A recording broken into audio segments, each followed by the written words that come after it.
Good morning. This is Dr. Bill Wyatt with the American Orthodontic Society, and I want to visit with you some today and talk about rotation of teeth. And I did a video on just the rotation of the teeth, looking down on them, and I want to call that just horizontal rotation. And I want to talk about vertical rotation, where a tooth is setting up and we rotate it in this fashion right here. We'll just show you how to do that too. And you can rotate virtually anybody's teeth as long as they're living. I've never found a tooth that we could not rotate it. And if you have an ankylosed tooth, you have to break it loose and then rotate it very gently. But you can rotate even an ankylosed tooth if you want to take the time to do that. Now I'm going to show you both of these methods today. I've got a lot of pictures on this, but we'll go into this pretty quick. I'm going to show a lady here, just a real nice lady, and she has a horizontal rotated tooth, and I'll show you how we rotated that, and then another a young lady that we're doing some rotation on. This is a good face, and you can't hardly hurt this. This is after it's been treated, or it's she came in with very little problems in here, but we do have several problems. One of them is that the bite is closed. In other words, the upper teeth are down here, and you hardly see anything of the lower teeth right here. So when it's a real closed bite in here, and the teeth are relatively straight behind there, then you have to have a class 2 malocclusion, and the bite can be deep and the teeth won't be rotated all that bad. But if you put somebody in a class 1 relationship and now close the bite, the teeth have to be just really crumpled up. So I can just look at this from the front and tell that this is a class 2 case right here. And I'll show you how we do that. And you just look at it and you can tell what's going on here in the case. Now, this is the right side of the teeth, and this is a class 2 relationship. You see the 6-year molar where it is. It really should be somewhere like this in here. So it's about this far class 2. You look up out here, these lower teeth are touching the back side of the upper teeth. Well, the angle of the tooth is wrong. We're going to bring it out here, and then we're going to actually intrude the tooth. And as we intrude it, we're out in front of it, it's going to tend to flare forward. And as we intrude the lower teeth, they'll tend to flare out too. And when you get the space that you need to come back here and tie this arch wire back. In other words, you're going to have to you'll have to have an omega like that, and you tie a wire and you tie it real tight so it can't flare any further out, and you still bring it down to where it's you've got enough overjet and overbite is correct in this. So this is what we're going to try to do on this case, in addition to rotating this bicuspid that I'll show you in the case. Now we'll erase all this and look at the other side of the mouth, and it's class 2 also. Now this is the tooth we were talking about rotating. See, it's almost 90 degrees here, but it's not. It's about about 80 something degrees rotated. We'll look down on it, but it wouldn't matter to us. It could be 180 degrees if you wanted to turn it completely around. You can do this, I've never found a tooth that you could not rotate in this fashion. And that takes in age and anything else in there. All right, let's go on. And we got a lot of stuff to cover here in this. Now the upper is lined up pretty good, but we're going to bring these teeth out further, and then we're going to intrude them. And as we intrude them, they'll tend to flare out, and we'll have room for these teeth to come in. And as you have a case like this, and you open it, now there'll be room to line up the lower anterior and also bring the lower teeth forward. So the same thing is true there. Now, let's look at the lower teeth, and they're lined up quite well. In fact, they've got spaces between these teeth, and they're a deep bite. Now, this tooth, when it's rotated correctly, it's laying in here something like this. And as you turn it around, it's more narrow this way than it is this way. In other words, when it's rotated correctly, it won't take up as much room in the arch. It'll be going out this way. Now, the way we hook this elastic chain is what we rotate with, and the way you hook it up is it's a little bit complicated, and a lot of people don't quite get it right at first, but you half hitch the chain onto the arch wire here, but you've got to put some dental floss on the other end of the chain and run it over through here. And now run the dental floss under the arch wire and pull it down, and you can pull the chain, the elastic chain, through the gap here. And now you've got to put the elastic chain onto the bracket that you've got on the tooth without hooking it over the arch wire. So you, with the dental floss, pull it under, and then you slide the dental floss around and pull it on the top. I'll explain that and show you a little bit better about it. Now here it is hooked up. You don't see anything back here. So we've got a bicuspid, it's something like this, and we're bringing the chain around so it slides down on it. Now if you have something like a cuspid tooth, which has a back like the cuspid is something like this, now, and you try to run the chain around here, it'll slide off the tooth. So you have to put some composite or something like this and make a groove in it here, and the chain will fit in underneath that and keep it from sliding over the tooth, and you can rotate your cuspids or any tooth that has that shape that you can put composite on it, and then your deal will go. It'll show you rotation of a cuspid here in a little bit. But the bicuspid, the chain will go underneath the tissue there. And that's, here is the same, looking at it. Now you want to hook the elastic chain around the bracket, but do not put the chain over the arch wire. This right here pulls the tooth to the arch wire, and this part around here spins the tooth in this direction. And I haven't found a tooth yet that you couldn't spin that way. All right, there is a tooth. Maybe we've rotated this part of the way. And here's another one. I've got several examples of it. If the arch wire, if the tooth is angled like this, you either have to bend your arch wire up and go through and then bend it back, or if the arch wire is flexible enough, you can kind of bend it in like this, or this is just a much smaller wire going right straight through, but we've got to straighten this tooth up in this direction right there.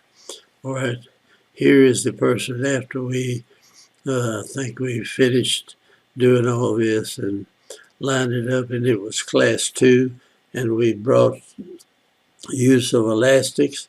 But as we brought these teeth down and these teeth up, we lined this up and gave proper torque to these teeth, we had a lot more room in the arch. So now we brought the lower jaw forward in here and interdigitated it in a class 1 relationship.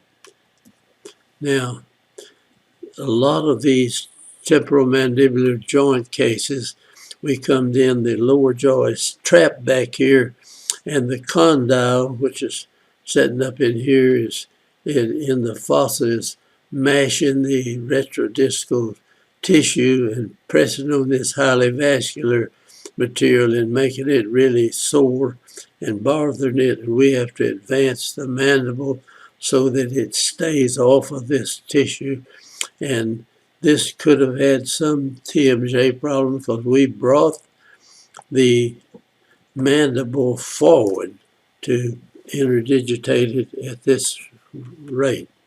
Now, if you look at it, the torque in these front teeth is much different. In other words, it was like this, and now we've got it like this, and yet we moved it up here, and that gave us a lot more room to put the teeth in. I'm trying to go pretty fast here, and I know that I don't know what kind of people I'm talking to, whether you know a lot of orthodontics or you don't know any at all, but I hope that you'll get something from this. Now here's the tooth. One of these is what we rotated, and this is the lower jaw. It's just about finished up here, and there's one where it has finished.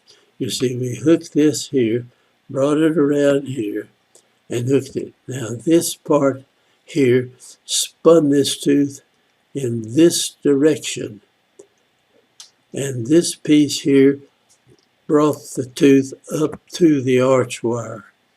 Now if the tooth were at an angle, we'd have to work to get this bracket, a wire through the bracket up there properly. Just something of regular orthodontics. Now there it is again. Now I'm going to have to show you. All right, I'm going to jump here to what we call vertical rotation. In other words, you can have the tooth is sitting like this, and maybe the roots are out down in here, and this tooth is rotated, and it's coming out and running into this tooth right here. It can't come up. Now, if this were a deciduous molar, this tooth, this permanent 6-year molar could eat out under the roots, and I've shown it. I've got a case with one. It ate the whole distal root of this off. It won't eat the enamel, and you can put this same thing on here.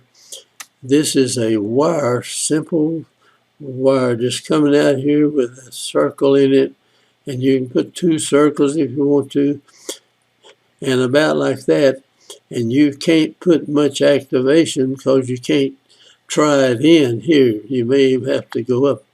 And so you hook it up, and this arm right here has to hook up right behind one of these bonded areas. Now this is somebody that comes in, they no orthodontic appliances at all. They may bring a person may come to you with a wisdom tooth coming in like this, and they've got all kind of room back here, and you want to save the wisdom tooth. You can upright it quicker and better, and they'll have that tooth rather than going in here and extracting that wisdom tooth. If this is a 12-year molar, you definitely want to do that. And so this is what we call a vertical rotation. And watch, we can take this tooth, it'll raise up like this. Now, a lot of times you've got an upper tooth up above here, and if you raise this up, this is going to run it into the upper tooth. And when I first started doing this, I thought, well, this is not going to work because we'll have to grind this tooth off so it can come up. Don't touch it. You don't have to grind it at all. As this tooth comes up, the roots down here are in bone structure. and the crown sitting here in the air.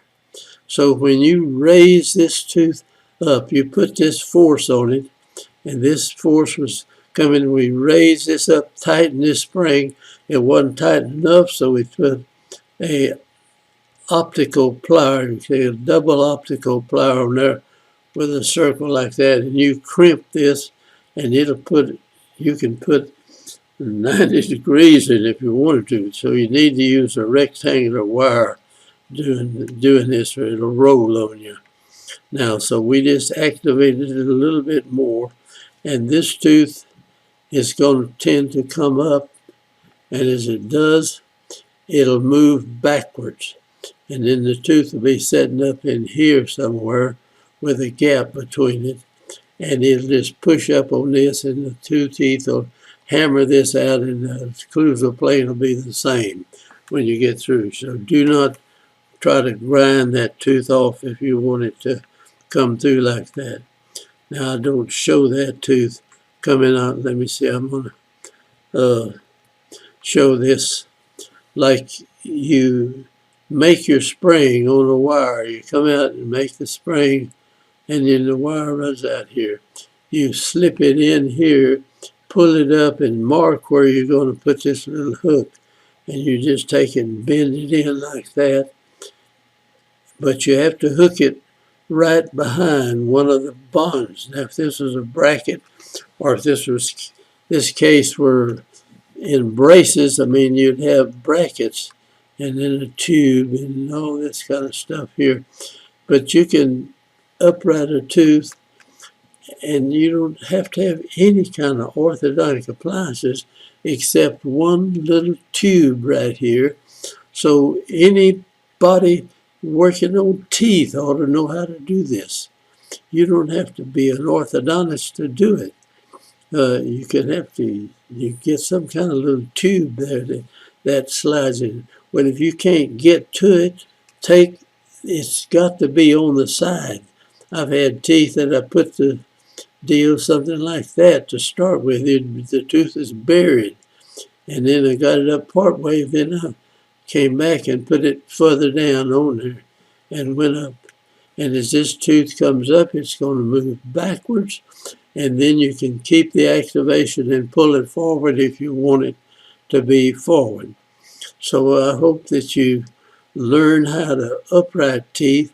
It doesn't matter whether they're in braces or you just get somebody just walks in with a tilted tooth like this, and you can straighten it out.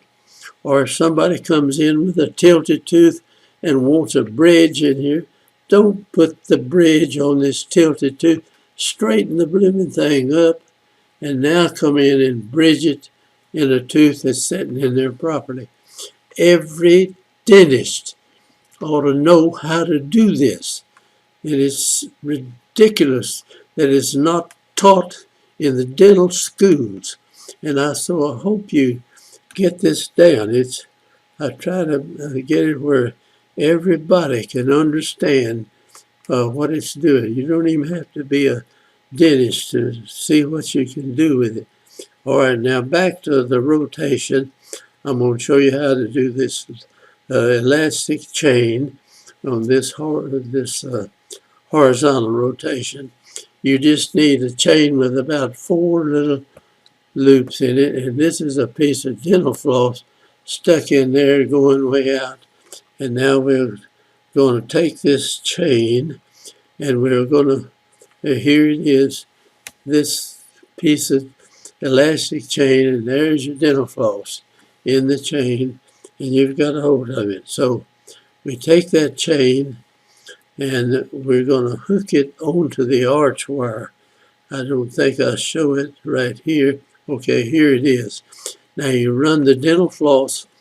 We're going to rotate this tooth in this direction, you see. So we'll run the dental floss under the arch wire, come back and push it through the other end of the chain, and then pull on this, and the chain will hook onto the arch wire. I call it just a half hitch. I don't know what you want to call it, but anyway, the chain is hooked on the arch wire. It's not going to come off. And now here's the tooth we want to rotate. So we've got to take a floss, come back underneath here, and go around this tooth and bring this other end of it and hook it over here first, and then come under with the floss and hook it on this side right here. Now this is a bicuspid which has a shape something like this, and the elastic chain will go down on it. If it's a cuspid, you got to put a lump of a composite up there to keep the chain from sliding over the top of it.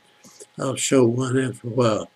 Now we pull the chain through, put the hold of one end and run the other end underneath here and come out.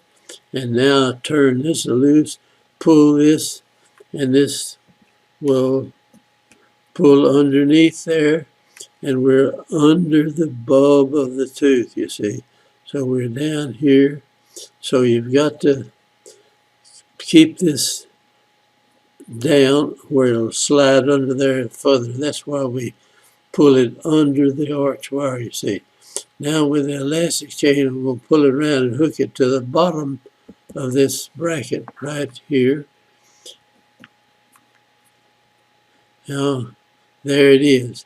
Now, holding the floss out here, I can hook this bottom part to the bracket. Now I come back and take the floss, put it under the deal to pull it up and pull it over the other part. Now there it's hooked on the bottom, you see. All right, we hooked it there. Now ran the dental floss underneath this wire, pulled it out, and now stretch this and hook it over this part of this. This is the only complicated part, I think, in this. And I haven't yet found a tooth that you can turn around in this place, and regardless of it, of how old they are or what else. Now, if they're ankylosed, you got to break it loose. Just remember that. Now, there it is hooked. Now you can take your dental floss off and just pull it out, and the tooth is wrapped around in that fashion. Now, this is just showing a cephalometric picture of it here, and I think we're about to the end of our deal. On the side there, the tooth is lined up correct. And now here, oh no, here we're going to do a cuspid. See, this is the first bicuspid, and the first bicuspid, sometimes you've got to put a little lump of composite or anything on there you can take off, but you see, this composite really ought to be down here, and the chain is going to come. We're going to hook it up here and run under it, and this will go under the composite, round it, hook it to this, and this will rotate it in this direction, and this portion right here will bring the tooth up to the arch wire right there. And you can do that. You have to practice a little bit. It's simple after you get to learn about it, but you can take this out. It takes about 4 pieces of 4 deals, slide it through there, slip it half inches, and you can do this to a person. And this is a little girl, we were doing that. We're going to rotate that tooth, and you'll see it wrap around there. They'll come back and hook it under the bracket, and it'll straighten that tooth out. Now this is the end of this video, and I appreciate you watching it. And if you will learn this, the things that we talked about in this, you can rotate teeth both, turning them this way. Now if you had a tooth in somebody's mouth and you wanted, you could bond, when I lost my deal here, you could bond a wire onto the teeth and rotate it so you don't have to have the case in braces to rotate it. It's a little easier if you got brackets on there, but other than that, you just bond a wire onto the teeth and do that. So I hope you learned something about this, what you can do, and I thank you, and I hope you'll join our group and subscribe to our channel, and thank you again. And I'm going to just say goodbye, and I hope you will pick this up. And if you learn it, teach it to somebody else, as many as you can. So I'm going to close it out here, and we'll talk with you later.